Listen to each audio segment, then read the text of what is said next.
Europe's battery energy storage fleet is growing by leaps and bounds on the back of growing demand for firm, clean capacity and rapidly falling battery prices. There is hope that a part of that demand will be met by locally made products. However, what stalled the headlines in the weeks just behind us is the turmoil at Northvolt, the European battery manufacturing torchbearer. Northvolt filed for bankruptcy after garnering over 15 billion in investment and is now on the lookout for new sources of funding. In the meantime, mixed messages have been coming from other hopefuls. So with lithium-ion, such an incredibly important technology of the 21st century, the question arises, is there still time for Europe to catch up and develop its own supply chain? My name is Marija Maisch, and joining us in this conversation, I'm delighted to introduce Evan Hartley, Research Manager at the Benchmark Mineral Intelligence, and Benjamin Achzet, Team Lead Product Management at VARTA. Gentlemen, welcome. Thank you for being here with us. Welcome. Thanks. Evan, we know that Benchmark has been tracking the development of gigafactories in Europe for some time now. How does the pipeline look like at this point? Can we talk about its shrinking or growing? Yeah, absolutely. I think we've been tracking the build out of gigafactories, battery gigafactories, that is, in Europe for a number of years now, and obviously the last few years have been, let's say, in contrast to the start of the decade. We've seen a real slowdown in investment, and we saw that across 2023. Now, 2024 has been really earmarked by a declining pipeline of European battery projects. I think this year alone, Benchmark has removed about 140 gigawatt hours of the decadal pipeline in Europe. So our expectation now at the end of the decade is about 1,150 gigawatt hours of battery capacity, which in contrast to North America, I think is quite a good comparison. North America's pipeline is about 1,400 gigawatt hours. And 2 years ago, Europe was very far ahead of North America. So it's been a real reverse of that trend. Equally, of course, Northvolt have dominated the news cycle these past few months. And I think what's quite interesting as well is, despite Europe still having quite a healthy pipeline of over a terawatt hour of capacity, and certainly this year alone, we have almost 200 gigawatt hours of capacity in the region. Over half of that capacity will be owned and operated by non-local producers, particularly companies based out of China, out of South Korea. Those who dominate the global supply chain will do so in Europe as well. Thanks, Evan. And how much of that of the capacity currently in the pipeline is at risk? Are there some estimates on that? When it comes to the amount of capacity actually at risk, it is difficult to give a precise number. However, what I would say is that the Northvolt news has added quite a lot of, or reduced the confidence in startup producers, those like Morrow, who have recently begun producing batteries in Norway, and a number of other smaller homegrown producers who are looking for investors still, or looking for partners. The news surrounding Northvolt and the I'm not going to say failure, because they are still producing batteries in Sweden, but certainly the challenges that they've come up against and the negative sentiment surrounding the company doesn't really promote confidence in other producers to scale up in a similar way. However, and the slide on screen now shows that there are startup producers in Europe who are managing to build out and scale up efficiently. So at Benchmark, we track the construction of these factories using satellite imagery, and I've highlighted here Verkor, who are very close to beginning production in France in the Battery Valley, which the French government like to promote, and which has attracted a lot of investment in both battery cell and midstream production capacities. Have managed to construct the facility in just over a year.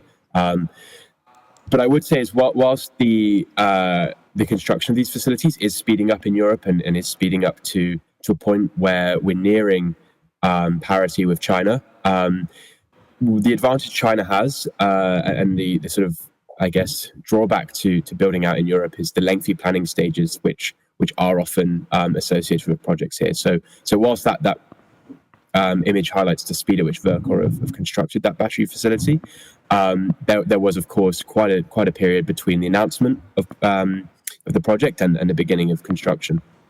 Mm-hmm. Right. That's quite interesting. And Ben, I would like to bring you in here. So VARTA is sourcing its cells from third-party suppliers and does the system assembly. So what are its expectations in terms of cell procurement, and how can it ensure to manufacture a competitive end product? Yeah, well, we are convinced that the manufacturing of energy storage systems in Europe is a unique selling point, also to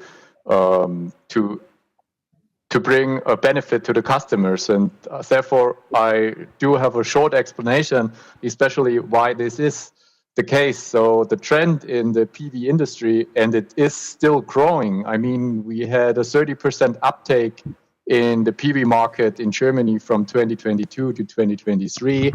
Now it's declining because of several reasons, but the overall trend is going on. And the trend in the industry is going to provide an ecosystem solution to the end customer. And what is the ecosystem solution is the end customer is not buying just the energy storage system.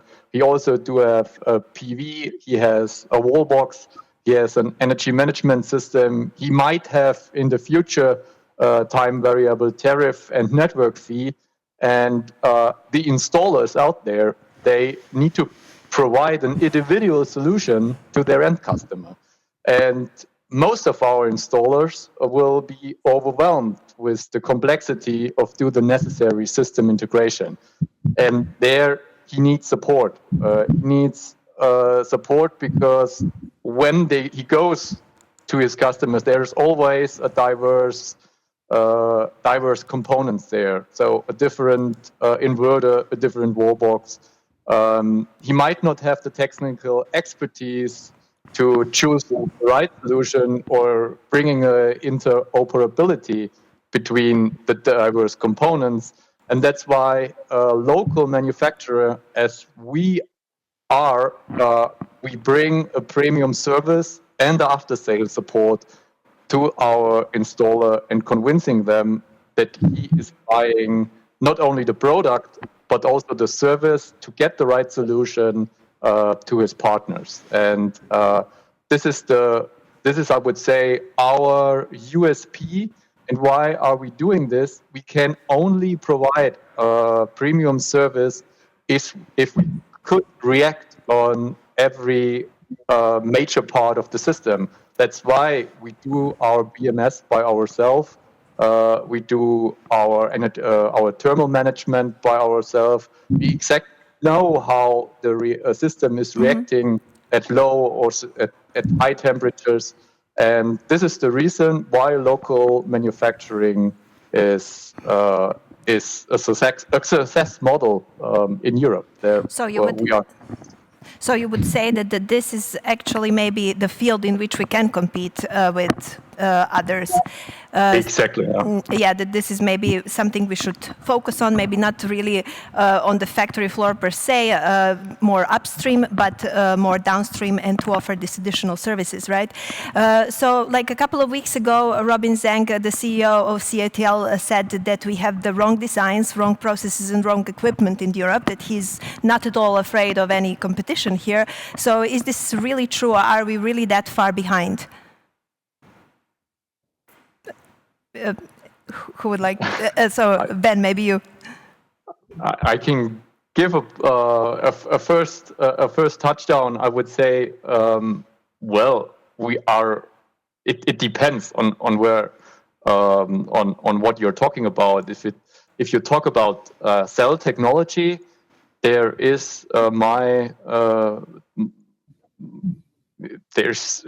think it's not a secret that the most competitive cells are sourced in China right now. So, and I'm not talking about just price. Price is one story, but if I'm looking at performance in kind of cycle stability, charge and discharge powers, and also sustainability, the best performing cells are coming from China. So if he is saying that he does not see a really hard competitor in Europe, I would absolutely say he's right. On the other hand, looking at the upstream processes to the customers, well, I would say no, he's not right, because there are definitely competitors do have a stronger market access and a quite better knowing of the different market needs and services. So yes, it depends. And so there is also an argument that we produce greener batteries here in Europe. Is that true? Can we compare on in that regard, at least? It's an interesting point, and I think one of the things you have to consider when you look at what is a green battery isn't just the energy profile. Obviously, but battery gigafactories consume a lot of energy. And regions like the Nordics, where there's a lot of clean hydropower, can often claim to be producing very green batteries. I think what often gets hidden in those conversations is actually the importing of the cathode and anode materials, which often will be sourced from China. The European cathode material landscape is quite lacking in capacity, so most of the products produced, most of the battery cell products produced in Europe will be importing large volumes of material from across the globe, which may render their claims of a green battery slightly less relevant.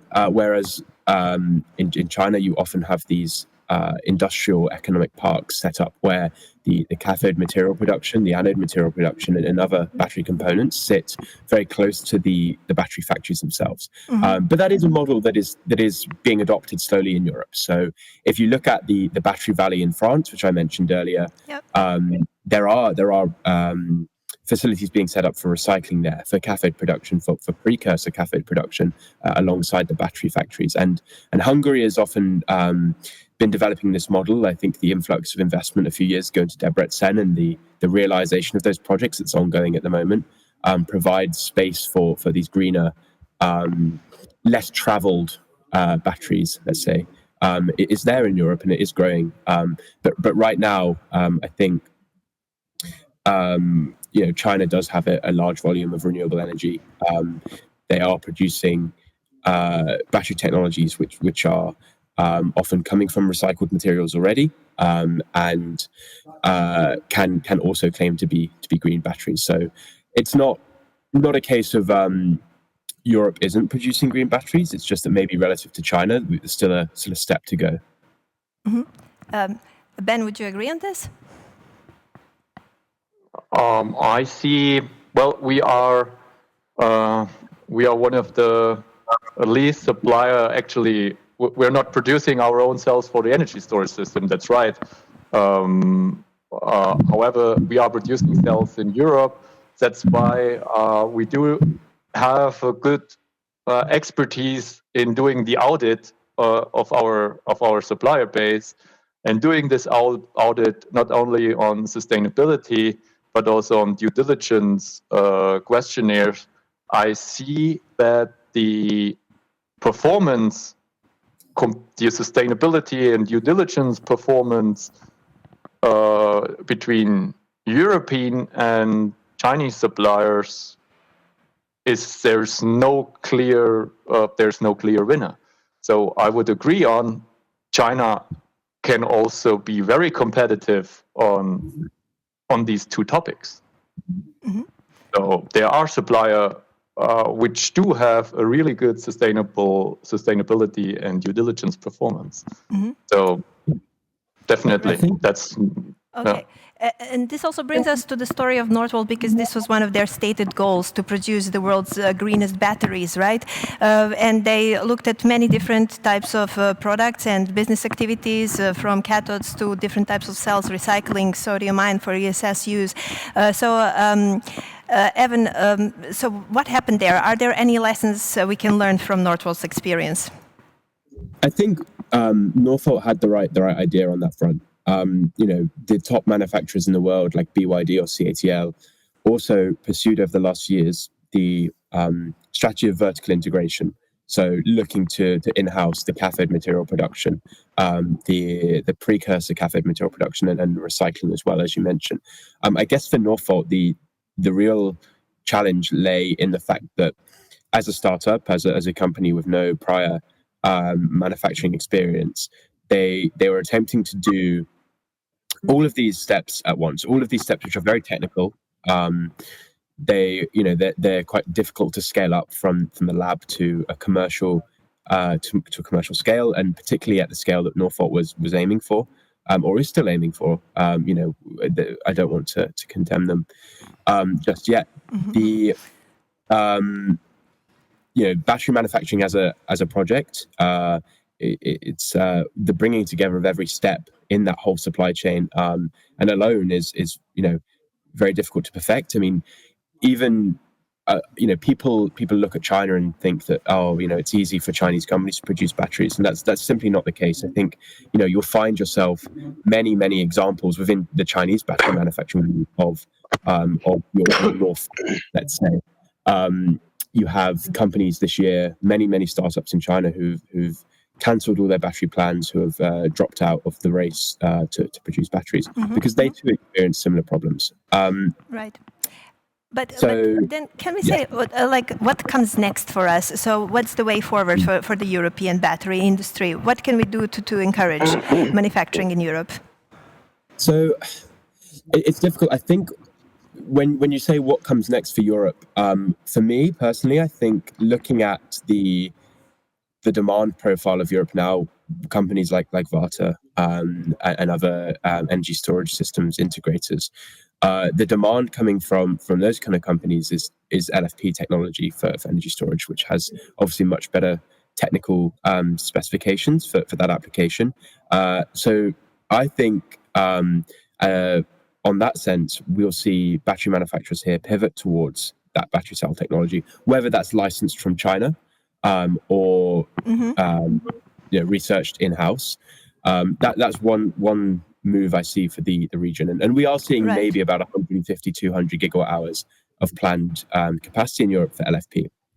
So licensed technology from Chinese, maybe from joint ventures or so, just exactly. As a way to go forward. But at which stage of battery manufacturing would it bring most? Would it make most sense? So should we partner on cell manufacturing, on system assembly? So where do you see most potential? I think the cell manufacturing there. As Benjamin said, the actual system manufacturing and the integration here in Europe is a strong industry. It's the cell production where Europe is perhaps struggling to compete with those Asian nations where the industry had such a head start on other regions globally. So I think that's where the focus will be in terms of growing production for energy storage. I think it'll benefit from the production of or the demand for these kind of cells from electric vehicle OEMs as well, because we have companies looking at LFP battery technology in Europe for both applications. So for me, I think diversifying the battery cell technology produced in Europe is the next step, and one that is competitive. Good one, thank you. And Ben, what's in your view the next key step Europe should take in order to encourage local battery manufacturing? How can we move forward and also help suppliers such as VARTA? Like, what would be most needed to implement or change? Yeah, so definitely, I wouldn't say in our market the trend is clearly going to source components from China. So we are one of the very last building energy storage systems based on sourced cells. So what what happens if this trend is going on. We are losing a major know-how on safety relevant components, on adjusting the system, and at the end acting with a premium service and after-sales support to the end customer. So we are, at the end, will lose our last unique selling point. And that's why there is no other chance. We need to bring the know-how back to Europe, and this starts with the political surrounding. I would not say we should follow the US way, but we need to find our way that cells are built here in Europe next by Chinese or together with Chinese, and we need to force again or give an incentive to suppliers with to have a high integration in these strategic technology parts, because otherwise we will lose know-how and also the ability to adapt to new technologies in the future. That's why, it starts with the right political framework on political decision makers. Mm-hmm. I think this is a great message to wrap up this discussion.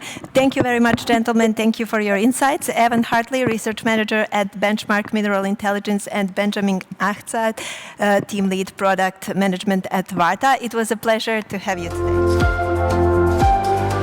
As we just heard, there are quite a few things that European manufacturers can learn from their Chinese counterparts in all stages and segments of battery production, and that they can also partner with them and benefit from that.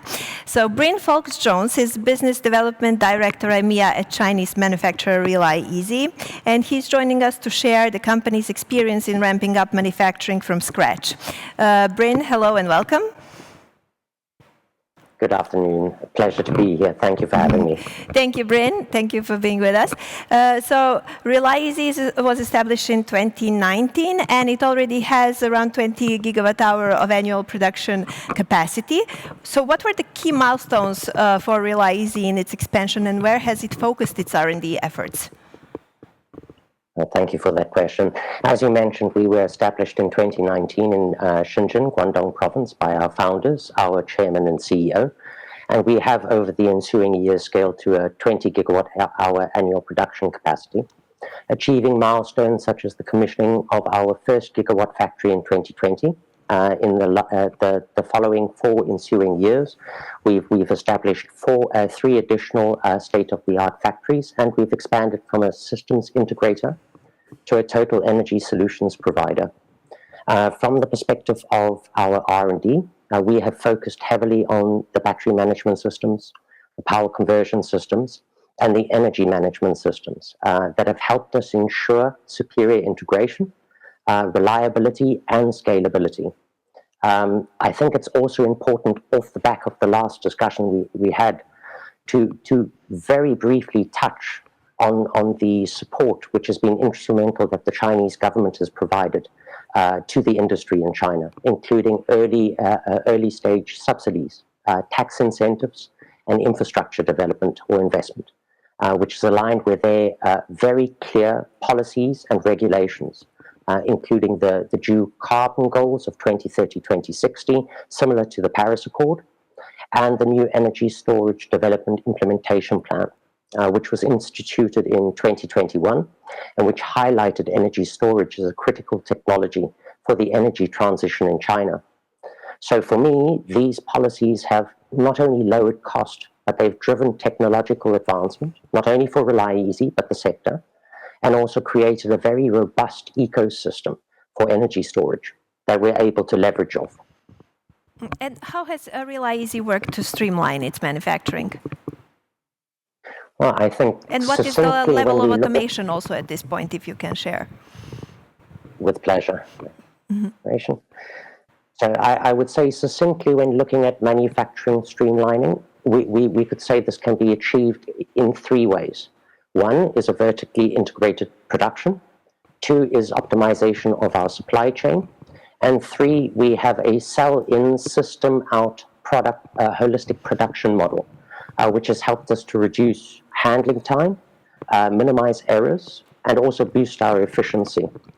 I would say, additionally, partnerships with suppliers has also ensured both quality and compatibility, while operator training and lean manufacturing principles have enhanced our production consistency as well. So,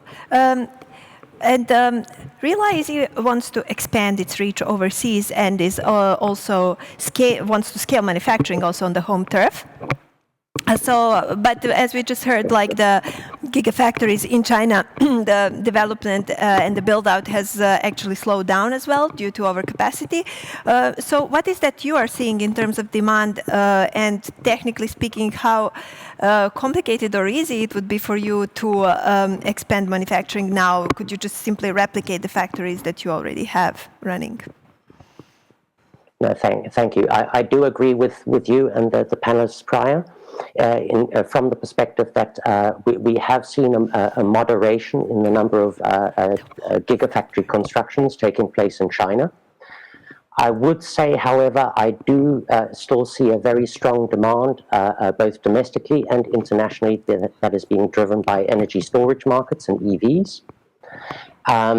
I can already say from a RelyEZ perspective, we have already looked at internal strategies, which includes establishing local manufacturing hubs in both Europe and the US, not only from a regulatory and policy compliance perspective, but also from the perspective of having faster response times and tailored solutions for regional markets.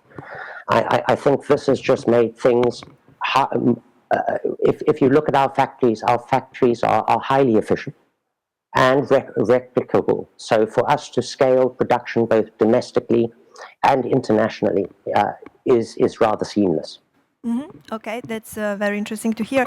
And if there would be one thing that you would wish for the European battery manufacturing ecosystem at this point, what would that be? So what could we change from your perspective to make things easier for the manufacturers here?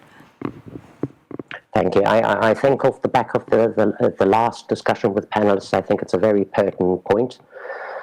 I think there are several aspects. I would, however, say, in my personal opinion, if we're looking at the European ecosystem, I would say it means operational expenditure or OPEX subsidies to offset the high energy and labor costs that we experience here, alongside a streamlined regulatory framework, which would provide both confidence and clarity for people in the sector. And then, of course, I think you could expand that even further to say we need to be far more aggressive in relation to our regional supply chains and promoting battery recycling infrastructure. If we are able to do these things, I think it would be transformative and would enable us to compete with more advanced and mature markets such as China and the US in due course. Thank you, Bryn. Bryn from Foulkes-Jones, Business Development Director, EMEA at RelyEZ. It was a pleasure to have you. Thanks a lot for joining. And while we are waiting for locally made products to be deployed at scale, Europe's utility-scale BESS fleet is expanding at pace. Maturing BESS track record and the rapidly growing competition among offtake providers are driving the momentum of deployment. Consequently, the appetite to invest in storage system has never been stronger. However, for BESS, the availability of both merchant and contracted revenues is what makes fertile ground. So while merchant revenues are difficult to predict and particularly in the long run impossible, offtake deals can help build a solid business case for BESS. So there has been a lot of development and innovation in this field over the past year. And in the upcoming panel, we will discuss the state of play. So joining us to cast a look across Europe's BESS offtake ecosystem, I'm delighted to introduce Anna Darmani, Principal Analyst Energy Storage EMEA at Mackenzie, and Jürgen Falzer, Chief Growth Officer at Inspired, a Vienna-based optimizer. Welcome, Anna. Jürgen, welcome. Looking at Europe as a whole, how does the exposure to merchant revenue affect BESS projects at this point, and how important is it to have contracted revenues? Anna, can you maybe jump on that? Yeah, I think now you'll hear me. So, hi everyone from my side. Happy to be here and talk to you about the European utility scale or grid scale energy storage market. It's been quite a change in the market, right? In the European energy storage market, it basically started taking off based on the merchant revenue. And we saw movement only in the markets that they were offering that, such as UK or Germany, with access to the ancillary market, and that disappeared. And then it came the question of like, okay, where can we invest? If you cannot predict merchant revenue or change from year to year, what does it leave us? Where does it leave us? And where can we go next? And you're seeing the contracted revenue actually really taking off. Many of them so far are governmental led in terms of energy storage tenders or renewable tenders that allow energy storage participation. So this has been quite a good development, but it is not led by the market. It is something that you have to wait for the decision of government. And I think the breaking point here would be when tolling contract and PPA, hybrid PPA contract take off in Europe. And we are seeing movement on that front. The movement has been so slow. In our analysis, actually, so far, we have tried to track all the hybrid and tolling contracts that are currently available in Europe. So the number of contracts in total are a handful, like 7 PPA contracts, hybrid PPA contracts, along 2 tolling contracts, which were signed for very first time in Europe this year, both in UK. But I think this is just the start of a... And we'll come to that later as well. Just a warm up also for Jürgen. So how complicated is it to build a solid business case for BESS today in Europe? Yes, hello from my side, and thanks for the question. So I think talking about different kind of revenue streams, guaranteed revenue streams, building up the business case from our point of view as an optimizer, of course, we are totally in this approach of getting assets contracted fully merchant, but we also see, of course, a change in the market, and there is a clear need for also this change in the market, because looking on the asset owner investor side, and when you build your pipeline and you have a lot of different assets and you build up your pipelines, you maybe not rely on fully merchant for all of your assets. You need some kind of good mix in it. And also looking into the banking side of it, in the financing side, we see exactly the same.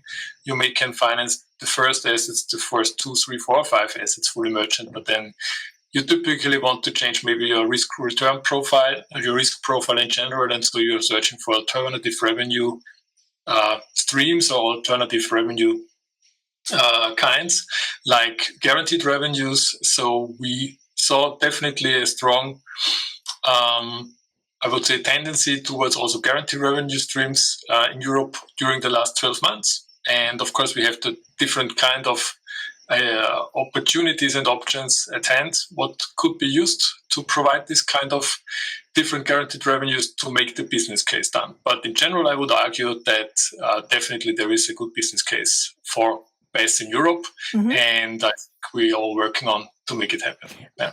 Jürgen, but is there something like an optimal combination of contracted and merchant revenues at this point? So, like expressed in percentage of or whatever. I mean, this will obviously depend also on the risk appetite, but is there something like that?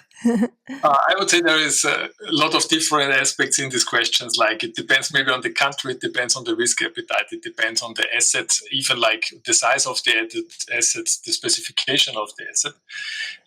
So I wouldn't say that there's one definite setup of how to do it, like 70-30, 50-50 between fully merchant and guaranteed revenues. I think it's just to look into options you have, from taking it really fully merchant, taking the full risk, but also the full upside as the asset owner, to going to a floor approach, which we have seen, I would say, already last year, which disappeared a bit, but it's now back on the screen, I would say. So having protected the downside, but also have a possibility to participate at the upside, to also having a concept of floor and cap, so having a certain revenue funnel guaranteed somehow, and then the tolling aspect where you really have full protection downside to a minimum revenue, but no upside opportunity. And I think it's purely risk appetite of the asset owner, of the investor who is building his portfolio, how to split the portfolio between the different options you have. And I think the one side is really the investor side and the owner side, but definitely you have to consider the banking side, because typically everyone's have to some foreign debt in this kind of financing to get the best leverage out of it. And so I would argue that the banking side is equal important than the owner side. Absolutely. Yeah, good point. And Anna, you started telling us about this. So what are the key contracting routes in Europe at this point, and who are the key off-takers? So when it's come to the energy storage market, what we see is that there are a couple of hybrid PPA contracts currently being signed across Europe. As I said, like, if I remember correctly, exactly it was 7 hybrid PPA contracts. The last time we checked, I think was this summer. Maybe the number have increased so a bit more, but has not been so much. It's nice. I can see that. I can show you the slide as well. So there is also 2 tolling contracts that have been signed in summer. And what I see in most of these cases, that the interested party are either big energy companies or utilities that are active in European markets. So these players, the big energy companies or utilities, they basically use energy storage asset to hedge against the price volatility, to use those energy storage assets to basically balance or firm their renewable production. So I think at the moment the movement is on that side, but it is a bit different picture from the normal PPA contract, right? Renewable PPAs, because there we see a lot of movement by corporate also, that they are interested in renewable assets and show that their basically energy is coming from renewable sources. And I think that will also, those contracts also will soon enough include the storage. And what comes as a mainstream type of contract in Europe, as we will see in the future, depending on the player, it would be either in terms of like kind of a optimization services that they get there for their storage assets, and those optimization contract would be come with kind of a revenue sharing that brings contracted revenue for the asset owners and will help them also with the financing the project. On the other hand, I think we have the tolling contract, which would be more with the energy company or big IPPs and utilities, and those one will be then depending on the term, like then determine who operate, who owns the assets, and then who basically use from this flexibility that these assets provide to the market, and that will be translated to certain prices and how you use battery energy in the power market. Okay, and we also see here, I mean, you can on this slide tolling as an option. So in the UK, which is Europe's most mature market, first tolling agreements were signed earlier this year. So there are like 2 you mentioned at this point. So Jürgen, what are the pros and cons of these pricing models? And can you maybe also elaborate on the role you expect them to play in Europe, also in continental Europe? Yeah, for sure. Thank you for the question. So there is one aspect which is quite important, I think, but everybody should be aware of that. When you provide your asset and you get a tolling agreement for that, of course, there is no transparency at all on how your asset is optimized. So you just give it into other hands for a dedicated price and you get it back after the term. So let's say after 5 years, 6 years, 3 years, 4 years, how long the toll is running. Of course, always within warranties for sure, but you have no transparency at all out of the pure nature of the agreement. And talking about all the other models I mentioned before, like having a fully merchant or a floor model with a merchant approach or a floor cap model with a merchant approach, you get your fully transparency of what happens with the asset, how is it optimized, so you get all your reports on it and you know what's going to happen with it. I think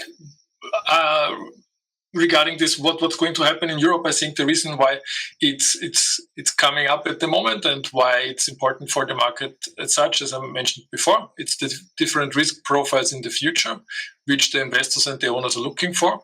But second, I think what maybe the market is not as aware of, and this is exactly what is happening at the moment as the market is getting more mature, is that tolling and merchant offers work differently. So I think a lot of developers, owners are just used to the fact that you get potentially a fully merchant or some kind of merchant approach proposal from an optimizer, and whenever the asset is live, you just take it live, you pay your revenue share, everything is fine.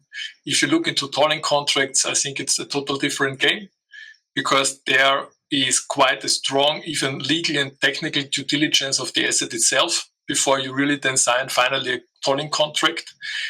There is a lot of other terms inside the tolling contract which is quite stricter, like COD dates. It's not just easy to give a toll for 7 years, 6 years, 5 years, and then COD dates are moved for half a year.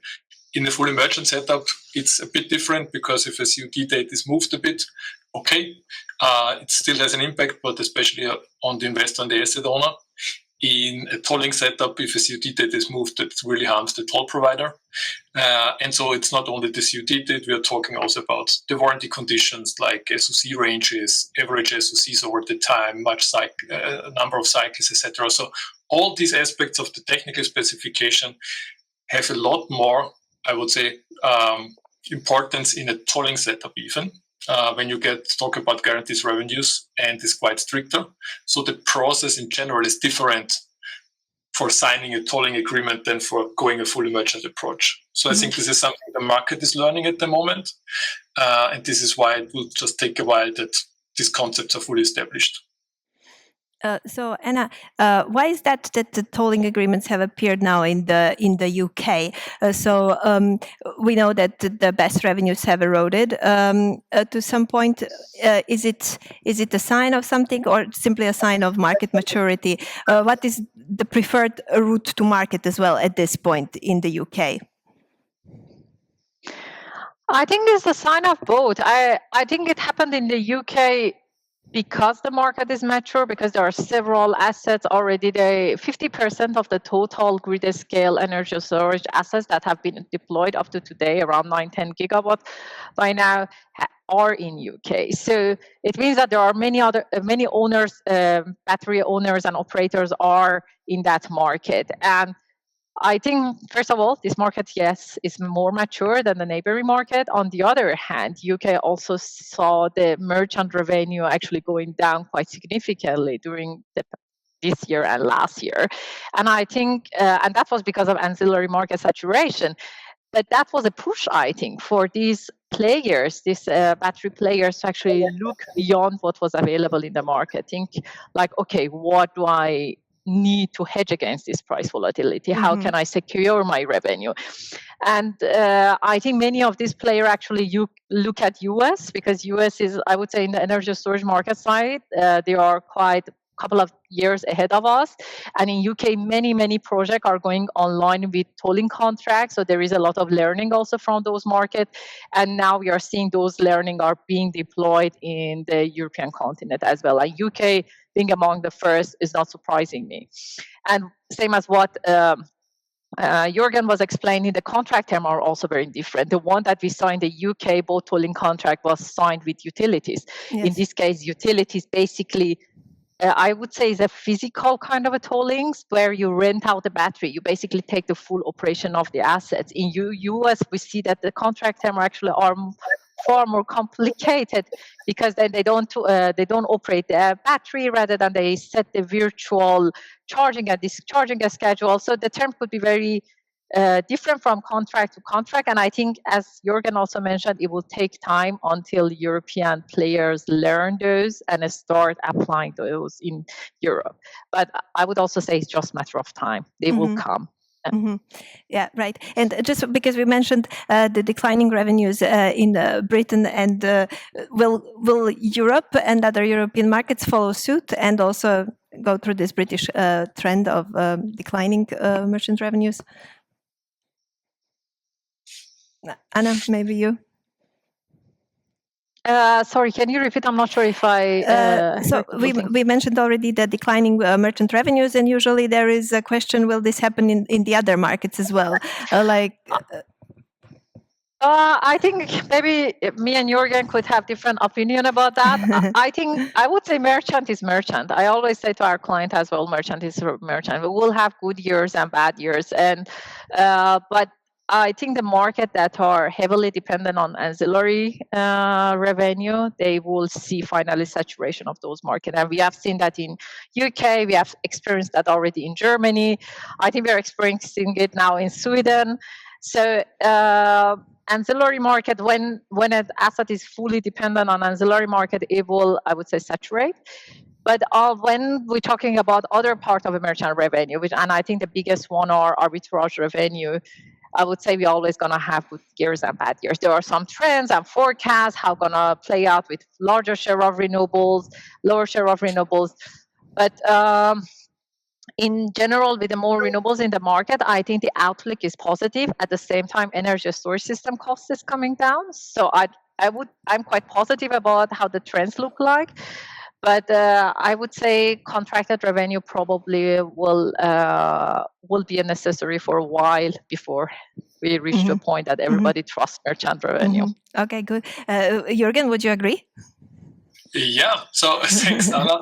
But I think we are not so far away from each other. So in general, yes, there will be good times and bad times, and also fully agree to that ancillary services will see some kind of saturation.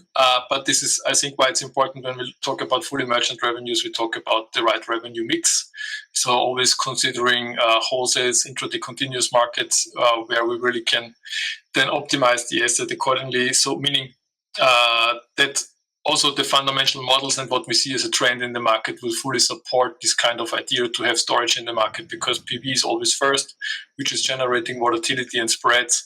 So just my personal view, and based on the fundamental models which are out there, there will be a use case and a business case for grid scale BESS assets and for all the other kind of flexibility available. So not only for BESS. It's just a matter of how does these revenues are structured from also, as we discuss it today, is it all fully merchant or is it all tolling? I think this will be the right mix at the right time. Not only regarding maturity, I mentioned it at the very beginning. I think it's also related to let's think about the bank who is financing like a portfolio of assets. And if you then have in total a portfolio of a few gigawatts, then of course you want to have some kind of good portfolio mix between guaranteed revenues and fully merchant revenues. Yeah. So I would guess that no bank will just finance fully merchant all the assets. Yeah. So it's just by nature that you need this different kind of revenue structures. Yeah. Right. And another pricing option out there is our floor price guarantees. So how does this work, and what are the pros and cons of this? Maybe Jürgen, you can continue. Yeah. So in general, a quite simple concept, I would say. It's just protecting the downside. So let's make an assumption, protecting the downside with 80,000 euro per megawatt per year for the asset, and you are still participating the fully upside. The only difference which is typically asked for is, yes, there is someone who is taking this risk of the downside, that you don't get it for the same revenue share. Yeah. So let's say in the fully merchant concept, you get, of course, more percentage points out of the revenues as an asset owner, as in a floor concept where the optimizer plus risk taker gets more of the cake and of the revenue share. Yeah. So that's just the plain difference. And I think it's just all a game around, or all a strategy around, what is the downside protection? So are we talking about 80K, 60K, 70K euros per megawatt? What duration are we talking about, and what percentages are we talking about? What is taken from the optimizer plus risk taker? And I think this is to find a balance there. We just have seen that this kind of concept was, I would say, the floors were quite low in the past. We're seeing it appearing it again with higher floors. So maybe potentially this become a topic again. Yeah. So in the past, it was the fully merchant tolling, and now there is floor, and cap models also in place. Mm-hmm. So for you as an optimizer, what would be the preferred contracting option? I make it simple for myself. So the preferred contracting option is whatever option it is to get BESS financed. Why I'm saying this? Because we truly believe in energy transition, and we just want to have as much flexibility as possible in the grid. And for us as an optimizer, it's not the most important part, because we are optimizing, and our optimization service is exactly the same value if it's in a fully merchant, in a floor cap, or in a toll concept. The thing which is changing is who is our direct counterpart, because in a tolling contract, we are optimizing for the toll provider, and in a fully merchant setup, we're optimizing for the asset owner. Our service stays the same. And so this is, from my perspective, it's the most important thing, that assets are financed. Yeah, absolutely. So, Anna, you started talking about the PPAs. This is a very established instrument for renewables offtake, but for BESS, relatively new here in Europe. So, what are we seeing now in terms of demand, and what can we expect? We can also see a slide I think you prepared on this. Yeah, so PPA contract, I have been route to the market for several years for renewable assets, so that's nothing new. But then having a storage also in those contracts it is something new. So in all the PPA capacity that we have tracked so far, and I'm talking about gigawatt of capacity contract that we are talking, only less than 1% of them so far actually have a storage alongside of them. And that's in only 4 European markets. Most of them are actually already in UK, which is not surprising anybody, I think, here. But also we have seen in 3 other markets, 1 or 2 contracts inside. So the hybrid PPA contracts are normally signed separately for renewables and storage assets. So as an off-taker, you basically sign a contract with renewable because you want to show your power, your energy source from the renewables. But at the same time, you get the storage. Why they are opting for that? Because they want to hedge against price volatility, because they want to make sure that they have 24/7 demand matching. There are many reasons that now Europeans are considering adding a storage to their PPA. But I would say there is need for further development. So a lot of these players, so why we saw, for example, movement in corporate PPAs was a lot of them because they were show that certain amount of their energy that they consume is coming from renewable sources, right? And that doesn't mean that the storage should be involved. But as soon as they are affected by other parameters, like, okay, at which point of time, and how does that relate to their peak demand or peak usage, I think then we will see also movement in the energy storage or hybrid PPA landscape. Mm-hmm. Yeah, absolutely. But can we say then the addition of a battery has a positive effect on PPA prices in terms? On prices. It depends how you define it, right? Yes. Or like, what is the price? What is the benefit? I think it has of course, a positive effect on how it works, how you basically balance your supply and demand in the market. But I think at the moment, in the way that market order is structured, maybe it actually also, it means that you have to pay more for the same PPA contract, but then how much would be the benefit? It's the question of that, how many of the industrial players are actually exposed to real wholesale market volatility, or how many of commercial players they actually know about that and they try to balance their demand based on that. I think when those things are basically then well established in the European market, when it matters for these players, not only that their energy is basically sourced from renewable, but also when to use it, then and how to use it, I think then we will see movement. So there is improvement needs to be done, and I think a lot of them are coming from the regulation side. But it will be an improvement in long term, definitely. In the long term, not in the short term. I would say maybe mid to long term, it would take us still time. I would say in Europe, we will see first tolling contracts come into picture, where you basically make a contract only with battery owners. And then after that, we will see more hybrid basically come into picture, hybrid PPA, because they are more sophisticated. The driver of it is a bit different from tolling contract. So it would take a bit more time. I would say, yeah, probably mid to long term. Mid to long term.